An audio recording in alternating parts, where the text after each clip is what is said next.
এই যে ভোট দিয়ে যাবে যারা ক্ষমতায় যাবে তারা ঠিক 11টার মধ্যে সব 91 যেরকম তারা চুক্তি ভঙ্গ করেছে, চুক্তি ভঙ্গ করে আবার ফেসিবাদ কায়েম করবে। উপদেষ্টাদের কেউ কেউ ইতিমধ্যে রাজনৈতিক দল যারা সামনে ক্ষমতায় আসবে তাদের সাথে নেগোসিয়েশন করে কেউ সামনে আইনমন্ত্রী হবে, কেউ অন্যান্য মন্ত্রী হবে, কি কি হবে এইটা পাকাপোক্ত করে এখন তাদের জবানে আমাদের ঘোষণাপত্র লিখে দেয়। ঠিক।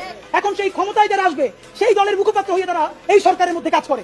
আপনি কিছু বিপ্লবী সিদ্ধান্ত নেন, সেই বিপ্লবী সিদ্ধান্তের মধ্যে আপনি 1 নম্বরে বলেন যেই যদি ক্ষমতায় আসবে ওয়াদা করতে হবে 72-এর সংবিধানকে বাতিল করতে হবে। যেই 72-এর সংবিধানের মধ্য দিয়ে বাকশাল হয়েছে, বিচারিক হত্যাকাণ্ড হয়েছে, সেই সংবিধানকে নতুন সংসদে বাতিল করে জুলাইয়ের ঘোষণাপত্রের আলোকে এবং জুলাইয়ের সনদের আলোকে নতুন সংবিধান রচনা করতে হবে। উনি বলেছেন শীঘ্রই জুলাই সনদ বাস্তবায়ন হবে। এই জুলাই সনদের জন্য 19টা মৌলিক সংস্কারে সবাই ঐক্যমত্য পোষণ করেছে। এরপরে যে কথাটা আর বলা হয় না, এই 19টা ঐক্যমত্যের মধ্যে বিএনপি বলেছে তার মধ্যে 10টাই তারা নোট অফ ডিসেন্ট দিয়েছে। তো নোট অফ ডিসেন্ট কি? নোট অফ ডিসেন্ট হলো আপাত দৃষ্টিতে আমি এটা মাইনে নিলাম, কিন্তু আমি আসলে এটার সাথে একমত না। তাহলে বিএনপি এই 19টার মধ্যে যেই 10টা নোট অফ ডিসেন্ট দিছে সেই 10টাই তো মোস্ট সিগনিফিকেন্ট জায়গা।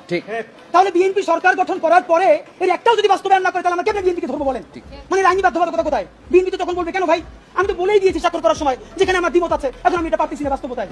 মজার ব্যাপার বলি, সরকারের কয়েক জায়গায় জিজ্ঞেস করেছি বলেন তো 19টা মৌলিক সংস্কারের মধ্যে আপনাদের কাছে একটা মোস্ট সিগনিফিকেন্ট কোনটা? তারা বলেছে সংসদের উচ্চকক্ষে পিআর ব্যবস্থা আনুপাতিক হারে।